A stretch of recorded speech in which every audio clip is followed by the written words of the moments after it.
So welcome to this presentation about the history of the Hare Krishna movement in Yugoslavia. Now Yugoslavia doesn't exist.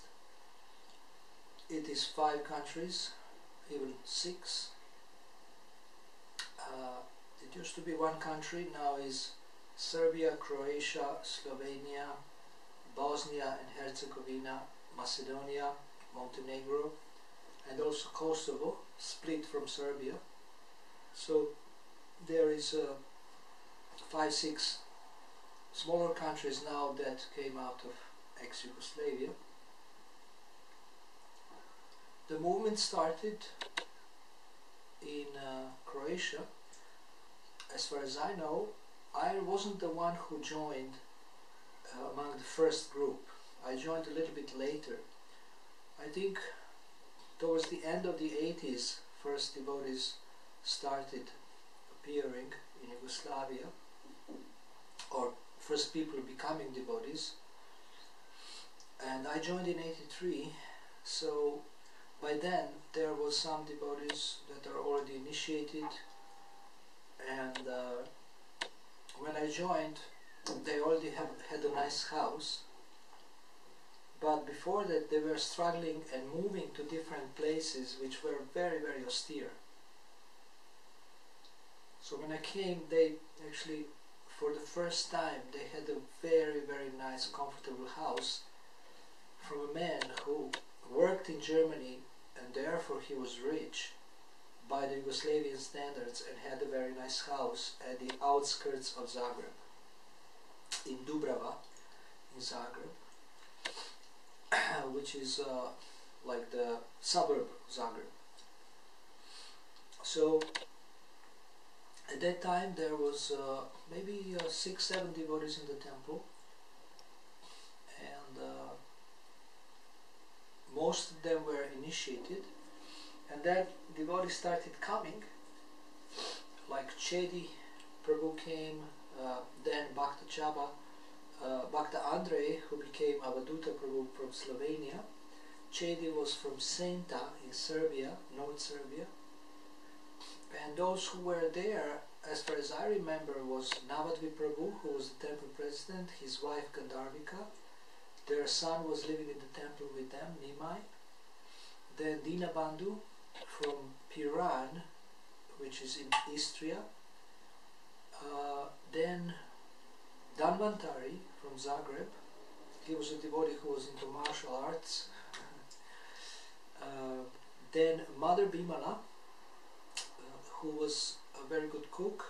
She was from Novi Sad in Serbia, and she and I worked in the candle factory.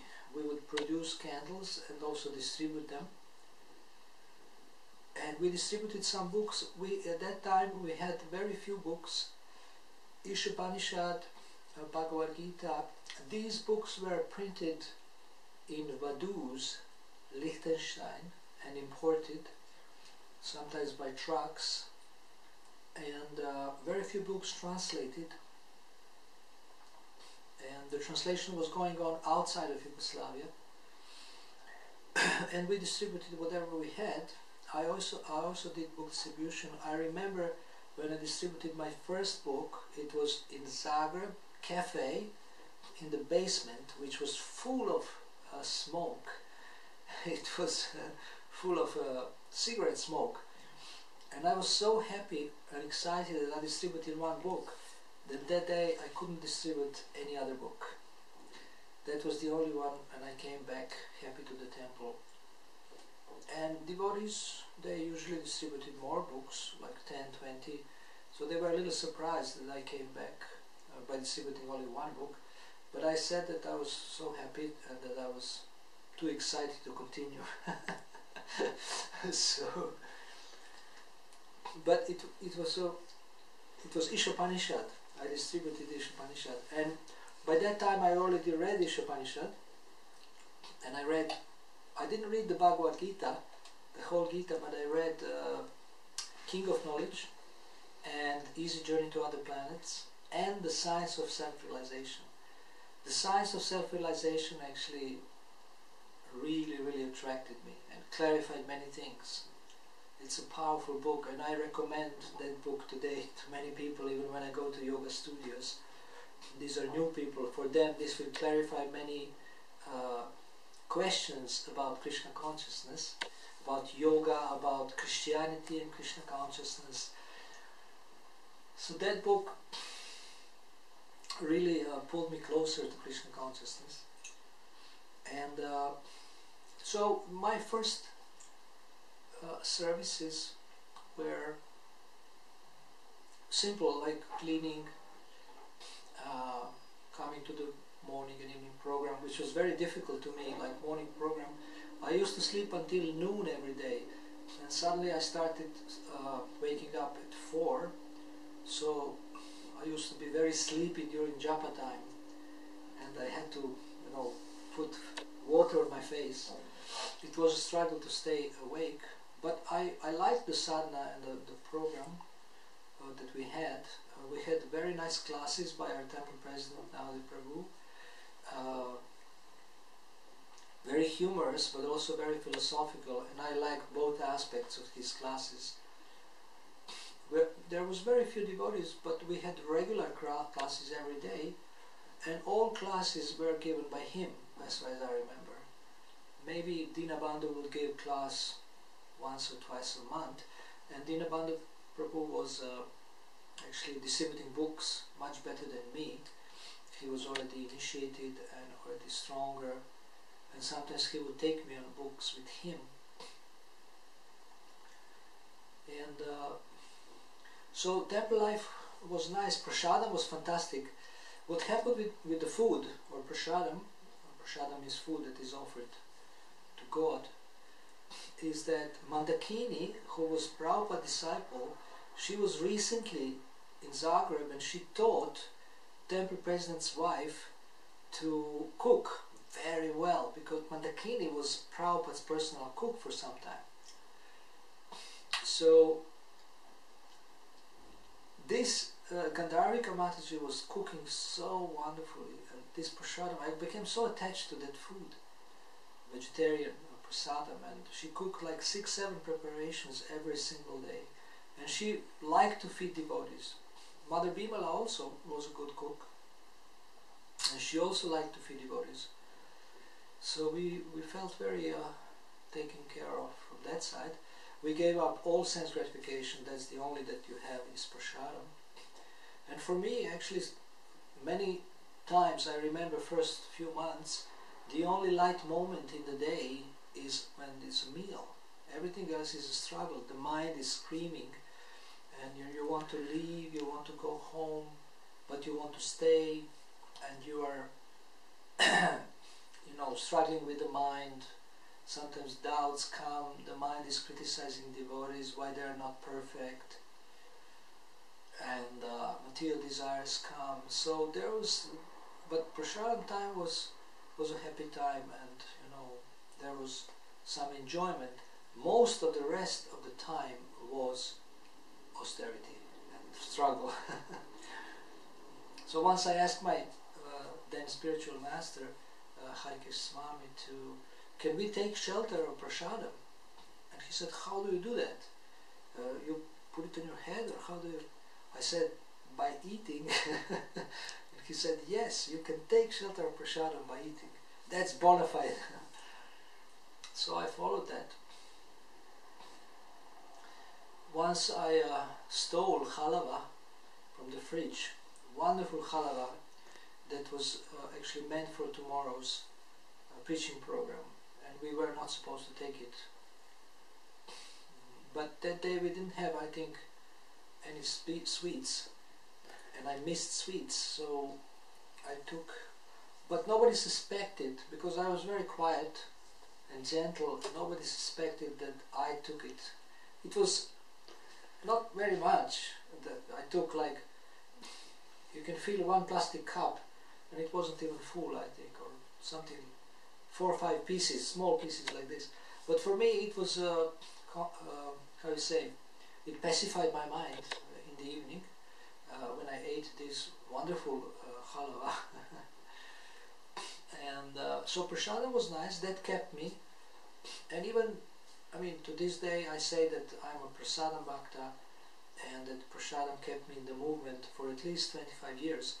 After 25 years I developed taste for other things also, but sometimes I say that after chanting for 25 years I finally developed a taste for prasadam. So, but also by taking prasadam I got purified, and I developed a taste for chanting and other activities. So then we had preaching programs occasionally, regular Sunday feasts, which were nice, and mainly they were led by our temple president, because we are all very new, so he was more experienced, and he would usually lead and everything and speak about, give classes, and we were kind of growing and trying to get stronger and more convinced and more experienced in Krishna consciousness.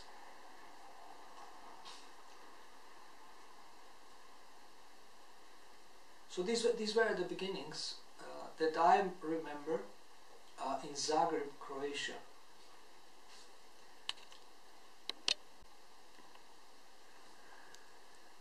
First preachers that I know of that visited Yugoslavia are Bhakti Tirtha Swami. He distributed books to the libraries, sets of Prabhupada's books, and these books are still in those libraries, like in Ljubljana, Slovenia, in Zagreb, Croatia, in Belgrade, Serbia. They still have the sets of Bhagavatams, or at least parts of the sets, because over the years people steal books or they get damaged or something. Then Bhakti Dal Swami, who was regional secretary, he was Hungarian, but he joined in Sweden. Bhakti Dal Swami was preaching there. Then he was also Prabhupada disciple. And then Hare Krishna Swami, Krishna Kshetra Prabhu, they were coming quite early, and sometimes they were kicked out of the country. There was some other devotees that are coming during Prabhupada's times, I think, but I don't remember their names. So, and Hare Krishna Swami used to come twice a year, I think, and it was a great event. We prepared for a long time for his visit, and it was a wonderful event. He would give wonderful classes and lead nice kirtans. And in our country he was very, very gentle.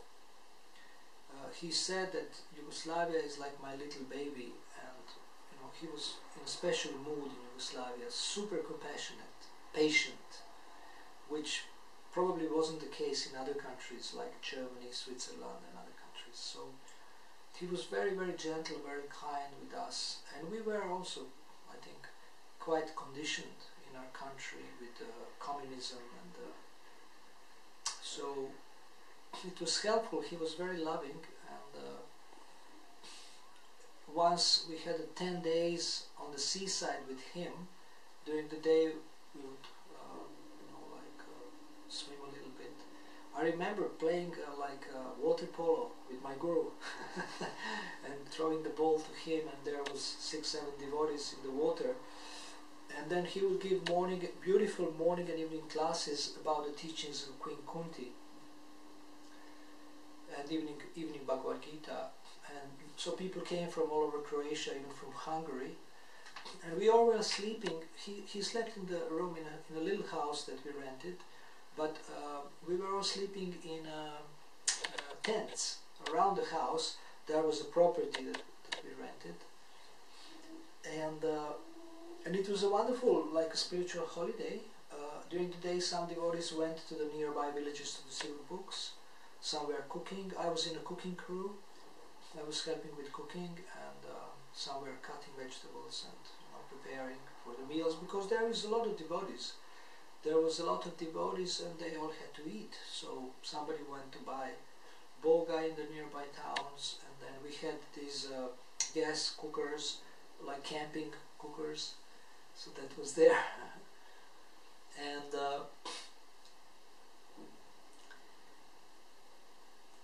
he would come to Zagreb also, and once we had, my initiation was at the roof of the house, which was a temple room. There was another lady, Maharani, who got initiated, Marina, and now the Prabhu's wife got second initiation of that initiation, and there was so much smoke. We had to open the top window, and devotee said that in that smoke most of our bad karma was gone. So I got a short haircut at that time by my future wife, because there was nobody there. It was like actually improper that the brahmacharini cuts hair of the brahmachari, but there was nobody else free to do this, and I didn't know how to do it myself, and how I had to be ready for initiation. So you know, I was covered properly in the bathroom, but she actually cut my hair, and later she became my wife, Tiksha Devidasi, and I got initiated. And I remember Swami was a bit upset with me, Bhakti Dayal Swami, who was kind of managing us and guiding us, and he was the authority of our temple president, direct authority, because he was the regional secretary for Yugoslavia, working under Hare Krishna Swami, who was the GBC. And he said, my haircut was not ready yet for initiation the day before, because I was working so much to help with everything, preparations for initiation, anything we need for Hare Krishna Swami. I was also helping with serving him personally. So he said, if you don't get a haircut, you will not get initiation, you know, because he was the one who recommends me. And I said, I will get it, but I was too busy with all the services I had to do, because there are just not so many devotees. And then in the morning, the temple president arranged that brahmacharini, who also joined recently, does my haircut. So I was ready, but actually my hair, she didn't do a good job. So in the morning, the initiation was after the morning program. In the morning when I entered the temple room, our temple president, when he saw me, he said, such an ugly guy. And particularly referring to my haircut. But I didn't feel bad about it, because I didn't mind. You know, I just wanted to get initiated, and if this haircut gets me through to initiation, I didn't mind if it's nice or not or whatever. And then I did get initiation the next day, my first initiation, and I remember I didn't like my name, Akrura, because I didn't know what it means, and the sound of it was strange. It wasn't like Ananda. This Swami used to call me Ananda, because I looked like a happy new bhakta for some time, and but Akrura was a little bit difficult to pronounce like that. But then later on I started to like it after probably 5-6 years. And I understood that Akrura is a great personality, so Akrura Das. And then when I got initiation, then we started to work, you know, few of us to run that center and to try to distribute books and just try to start everything. And at that time we were registered for the first time as a Vaishnavska Vjerska Zajednica, Vaishnava religious community, with the government, and we got this official status. By then we were operating undercover and we were not registered. So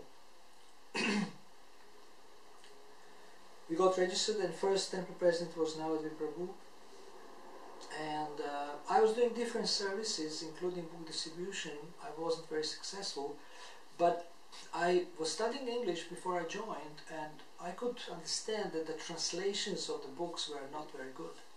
So I wanted to translate, and I was offering this, and they were not sure if I'm good enough. So they asked Hare Krishna Swami. I asked him also in classes. I didn't wait too much for the devotees.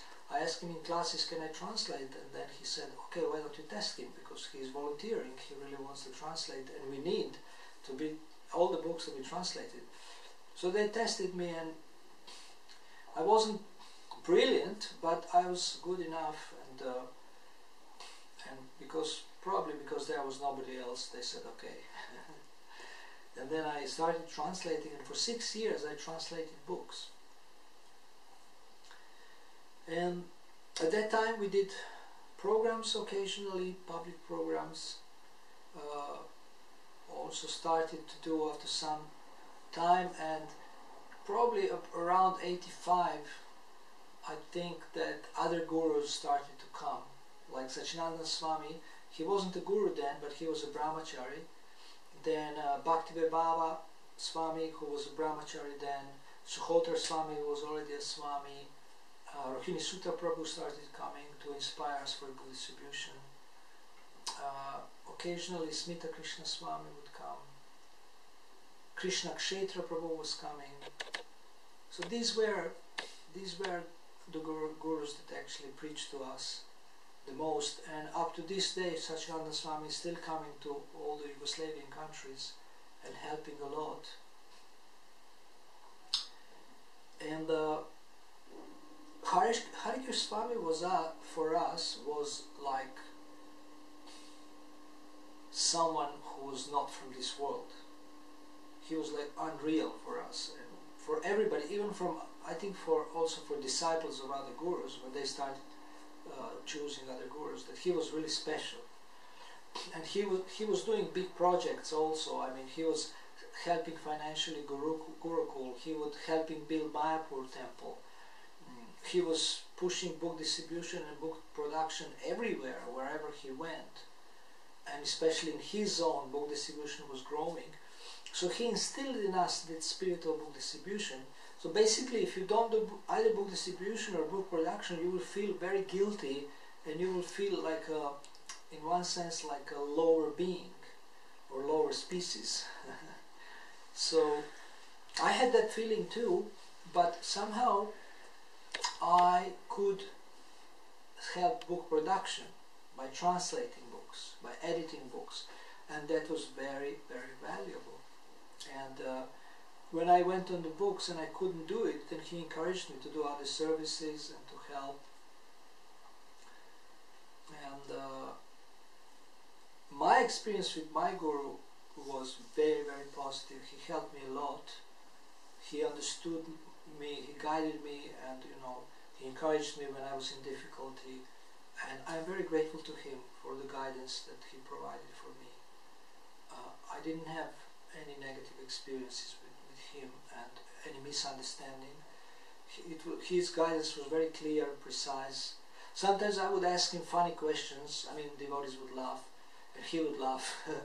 But my questions were very sincere. I really wanted to learn. I really wanted to improve.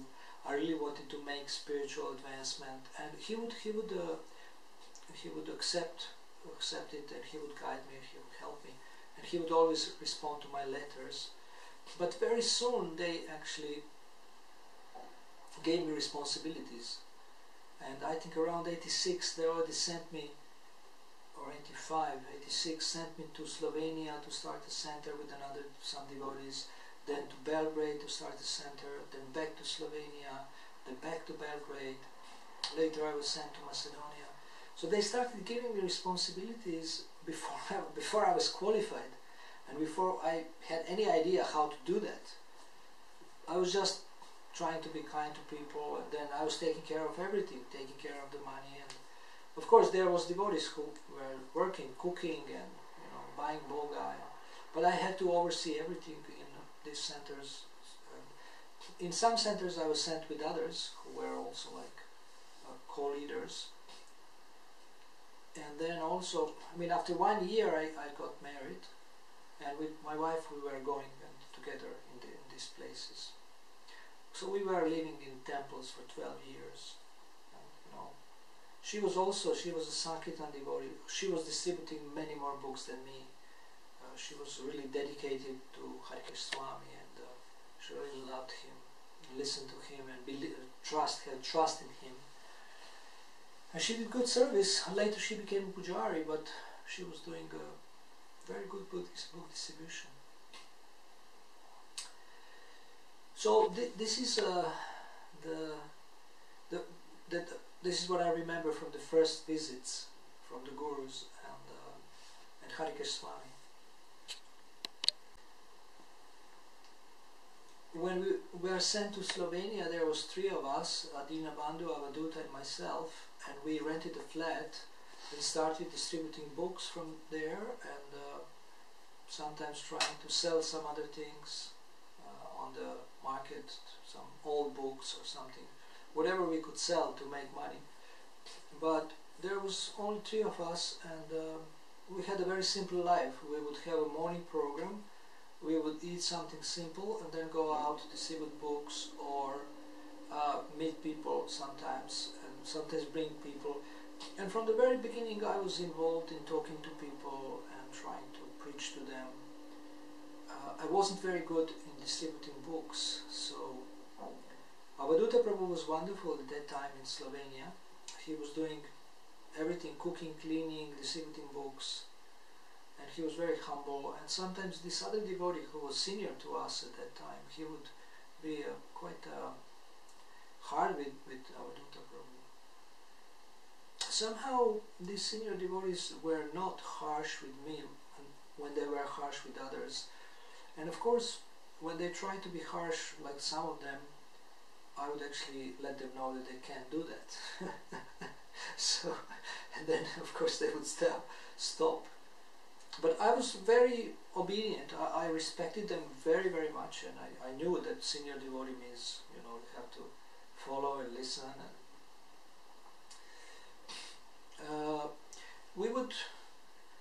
what we would do, the book distribution in Slovenia in the beginning was, we do just cafes, just restaurants, and we have the circle of like 15 restaurants around the center, and we would just do that, and then, you know, see how much we can distribute. I tried sometimes houses, student homes, and distributed some books there, but it was very hard for me at that time. And I remember sometimes I would just sit and read the Bhagavad-Gita because I didn't know what to do. Books wouldn't go out, and I didn't want to waste time before I come back, so I would read the Bhagavad-Gita and come back defeated in one sense. And these other 2 devotees, they were distributing more. So slowly these contacts, they were growing, but then I was sent back to Belgrade to start a center. One man donated, actually wanted to offer us his house, not to donate, to offer his house to be the temple where he would live and devotees with him. And then it was near Belgrade, village near Belgrade. We crossed the Danube river, and then it's like 20 minutes from the center, I think, with the bus. Maybe 15-20 minutes. So we started there, and it was very austere. There was no toilet, there was no bathroom. So we built a bathroom and a toilet, and in the beginning we used this field toilet. Even when some swamis came, we didn't still have the toilet. We just have a bathroom but not a toilet, so we had to do it outside even in the winter. It was austere. And then we had pigs from the neighbors that they were stinking so much. It was so heavy to be in our courtyard, because there also we had this stool pit, which was our own stuff. We built that cup from the bathroom, and you had to empty it regularly. This was also stinking. It was really austere in the courtyard.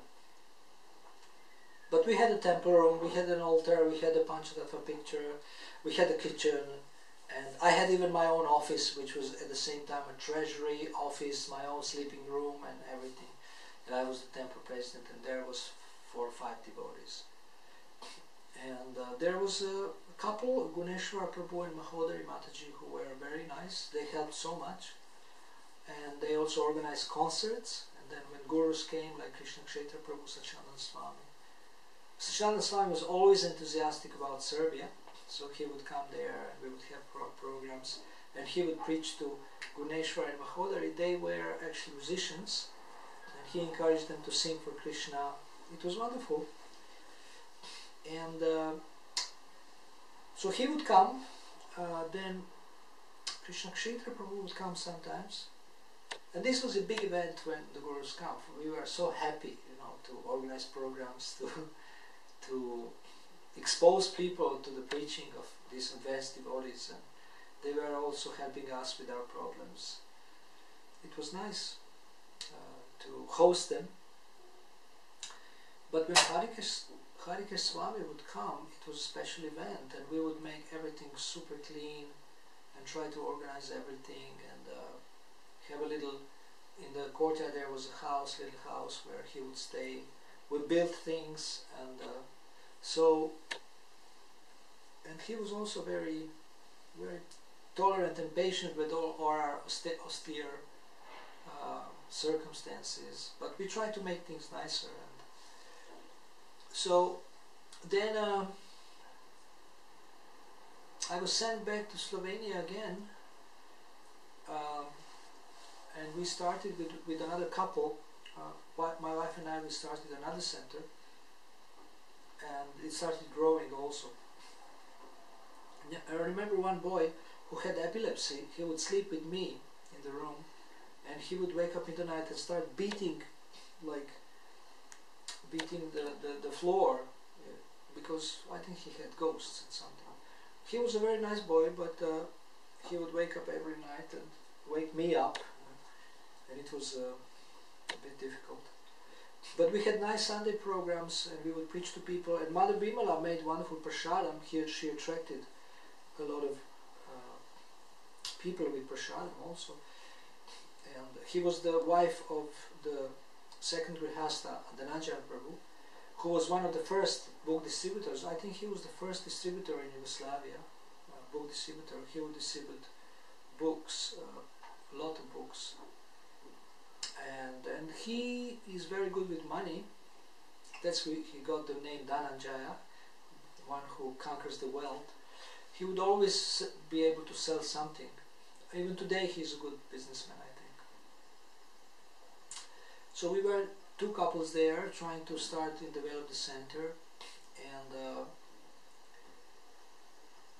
people started coming more and more, and we started preaching to them, encouraging them in Krishna consciousness. And then I was asked to go back to Belgrade and kind of boost the preaching there, or try to, make the center work. And I wasn't anything special. I don't know why they gave me this responsibility. I wasn't much stronger or much more advanced as these other devotees. I just came a little bit earlier, so they considered me maybe a little bit more senior. And I was just kind with people. I wasn't rude with anyone. I was trying to encourage people, trying to be nice to people, and then so they would send me, and then that center grew, and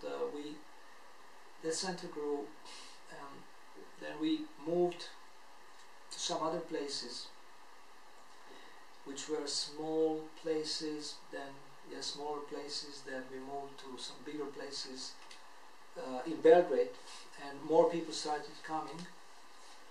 And then I'm not sure, I don't remember exactly. I think I was sent, I came back, then I think from Belgrade I went to Bosnia for some time. Then the war started. Then I went to Zagreb, and for 3 years I spent in Zagreb translating, and then I didn't have any managerial position, but in Belgrade I was temple president, and in Slovenia I was like a co-leader of the preaching center. And at one point they sent me to Macedonia. There was already a temple, but they needed a head. But then some strange things happened, that police kicked me out because of not registering on the right address after 10 days. And I couldn't stay there, and they said in 2 years you'll come back. Banned me for 2 years. And then of course in Skopje the center grew, and that they could develop it without me. I mean, I wasn't the key to that. I was just sent there to help, but it was already developed. The devotees there already developed a lot of things. For some time I was living in my hometown as a grihasta, and there we started doing something with devotees, but we didn't develop any center. There was one place which was a home of one devotee, which was like considered like a center for some time, like a Namahata center, where we would gather and have programs, but they didn't last. In Niš, that's south of Belgrade, when you go towards Skopje, Macedonia, or towards Greece. And so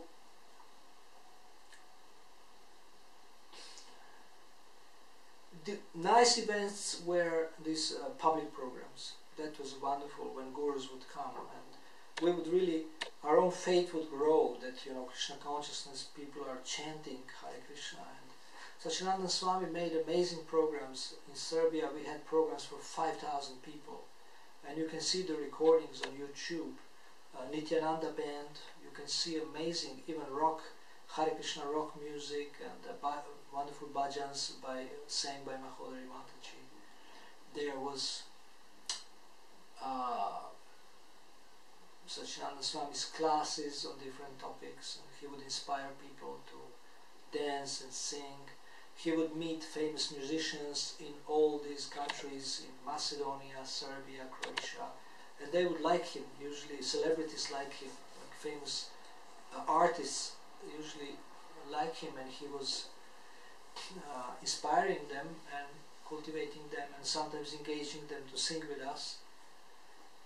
And to this day he is a guru of some famous musicians in those countries, and some famous TV personalities also. So that was interesting. We would get media coverage for that, and once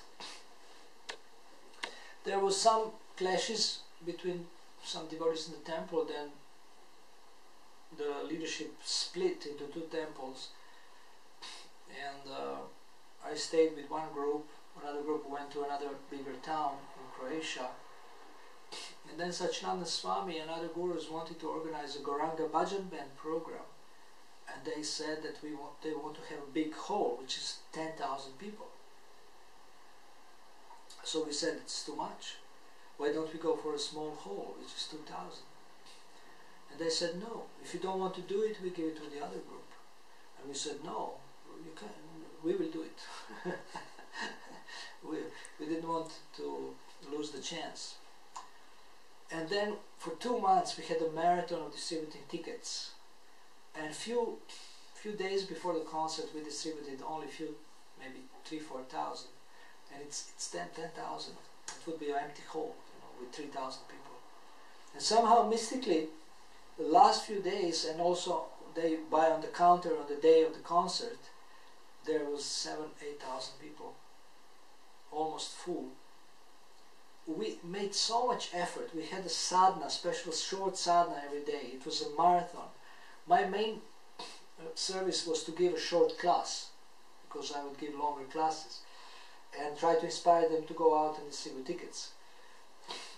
I didn't distribute tickets, but I didn't slow down distribution of tickets. And many devotees went to the schools, to the shops, to the businesses, everywhere. There was one wonderful poster, yellow poster, yellow and red, with Lord Chaitanya. Even based on the marketing standards, these colors are powerful. If you notice, McDonald's has yellow and red. These are most powerful colors that make imprint on people's minds. And somehow somebody made it with yellow and red. And these posters were everywhere in Croatia, everywhere. Actually, even in, I think, in other parts of Yugoslavia. And people came from other places. And it was a great success. 8,000 people. It was a great success. There was Hare Krishna Swami, Bhakti Vaibhava Swami, Satchidananda Swami, Krishna Kshetra Prabhu. and there was Krishna Prema Prabhu with a huge multi-vision projection, huge screen, like huge cinema screen in the big hall.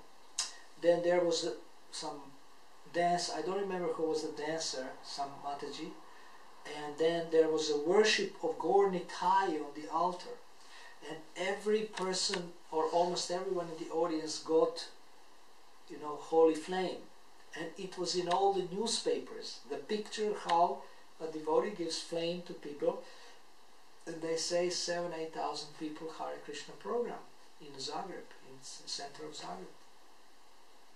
So that was one of the highlights of, I think, Yugoslavian preaching. And we never repeated it again. There were programs in Serbia for up to 5,000 people, but this was the record. This was 8,000 people. And we made many contacts. There was prasadam organized, a book distribution. So at the end, Titikshava Karunika Prabhu had his rock part. That was also nice, and it was a great success, and we were so happy that we took the challenge. I was part of the security guards around the scene, so I couldn't see everything from the best angles, but I was happy because to facilitate and to help such an event is a great blessing and great mercy. So yeah, that was one of the highlights. Then when we started to produce books, Hare Krishna was very happy. I felt useful, you know, and I went to Sweden to have a 2-month marathon to finish Chaitanya Charitamrita. So I worked on all the Chaitanya Charitamritas, on all the Bhagavatams, except first and the second canto. I did the Bhagavad-Gita, and then later when this country split, then the languages became different, they had to translate again. But I translated to Serbo-Croat, so it was a common language. And this was a big brown Gita. Then I translated the Science of Self-Realization, and 5th canto, 6th canto, and the others I was editing. Other Bhagavatams I was editing, and Chaitanya Charitamritas. So to me, book production was very exciting service. I like to read, and I had to read very carefully, and I liked the English language, so this was very nice, and I was very happy to do that. But at the same time, they always sent me to manage something, so it was a difficulty for me to manage and peacefully focus on the books, and I had to balance these two things. So I would run away in the morning to the library to have peace, so that nobody can ask me about things or, you know, interrupt me, and then come for the lunch a little bit later, and then, you know, do other things in the temple, do the evening program. But several hours a day I would translate books, mainly writing by hand, because at that time I didn't use the computer. When I started using the computer in Croatia in, I think, 92, 93, we started a newsletter, ISKCON Zagreb News. And it was a 4-page newsletter which spoke about our congregation, our successes, some inspiration was there.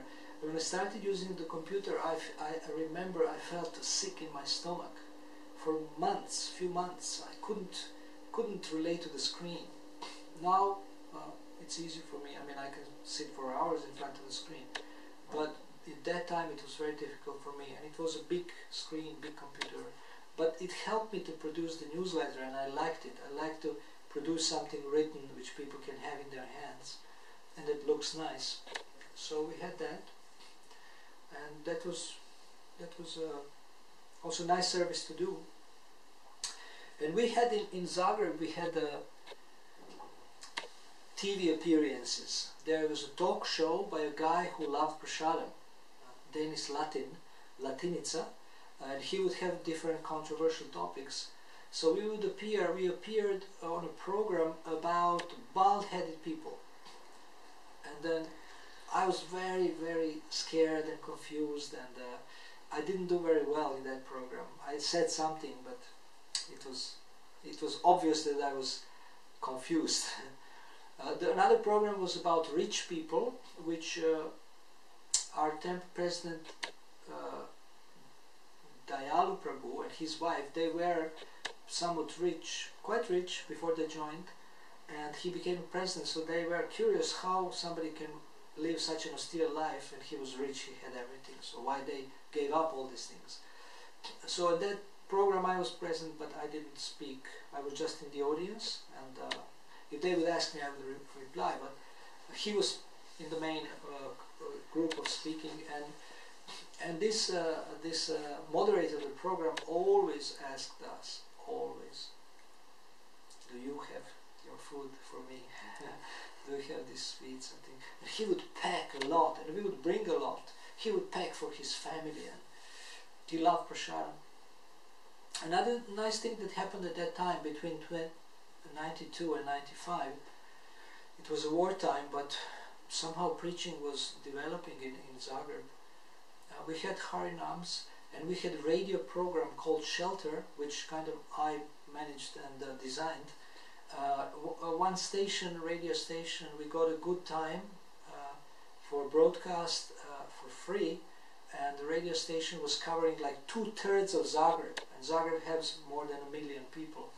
So, and people would call in, and if they answer some questions, they get free book by Prabhupada. We send them, and some of them come to the temple. We would play Hare Krishna rock music. We would have different guests which were devotees, but they would appear under their legal names as experts in different areas. And I would appear also as a guest, although I was also the editor of the program. And there was a Mataji who was a professional journalist, and she would lead this program. So that was something nice that was happening at that time. We had also an article published in a very, very famous newspaper, which was very provocative, controversial. So I had threatened the journalists, if you use this interview to make us look funny or something like that, you will be finished. I threatened them, and they made a quite decent article about us. They didn't misuse it, but it was a very good, I think, propaganda, because this particular newspaper was read by everybody. It was very, very prominent. So we got some good media coverage at that time, and later, after that,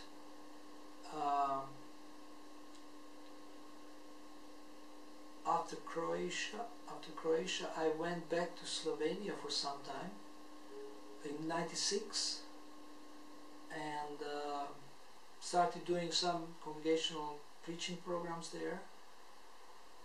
And then, after that, I went to Serbia to preach in Serbia for some time.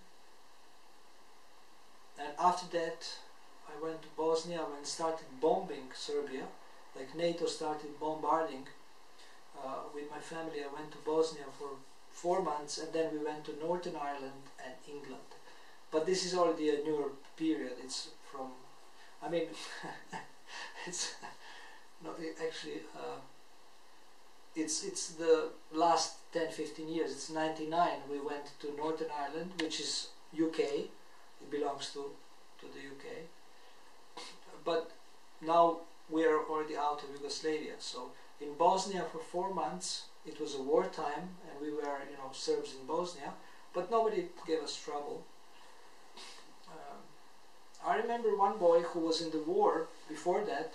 He was making some trouble, and I told him I will call the police, and he was didn't take me seriously. I did call the police. They came, and he was threatening something. But now this boy is okay. He's a devotee, and he's very respectful towards me. But at that time, I had to be strong with him, and he was in the war, so he thought that he's going to threaten me by his what he was doing, and like that. And at that time, we were living in the temple, my family, because we didn't have any other place to be. And then we left Bosnia, and went to the Northern Ireland and then spent 10 years in England. So from the Yugoslavian time, I remember that from my own life, in '98 I made a lot of songs for the first time. I was doing music before I joined, but I didn't do it for many years. And sometimes around, I would say, 95, I started playing guitar again. In 97, 98, I made most of the songs that I'm singing occasionally with devotees or for programs, and that are published as a tape. And yeah, that's what I can remember. That also that was something that happened significant for me, that I made a lot of songs then. And also what is significant, and it started, I think it started even before I went to England, is that I found out about coaching. And when I found out about coaching, my encounter with the professional literature started in '92. I joined in '83, so only after 9 years I started to look a little bit in some other books, because we were learning about leadership. And one Swami, Sridhar Swami, he recommended one professional book, 7 Habits book, and we read it, and I thought, wow, we really need this, you know, how to build trust, how to think win-win, how to understand people, how to take responsibility. So I thought this is very practical and useful, and it helps us to apply the principles of the Bhagavad-Gita in our everyday life and service, and I think this is useful. And these guys who wrote this, I mean, the man was a Mormon, he was a very pious person, a very God-fearing person. And then I read other things, and his company was a training company, but then they did training, but training wasn't effective. So they started doing follow-up on training, which was coaching. And I thought, we also need this. We did seminars, we did programs, but and I said, ISKCON needs coaching. And I started learning about coaching, got some professional training in England, and learned from the professionals, met some prominent people. I met some prominent people who were famous coaches, and they were very kind to me, always giving me their materials for free. So I discovered coaching when I was still in ex-Yugoslavia, but in England I really learned about it because I was closer to these professionals and to different courses and to different training institutions, and I was really excited to do that because I thought this is really, really needed. So these are some of the memories from Yugoslavia.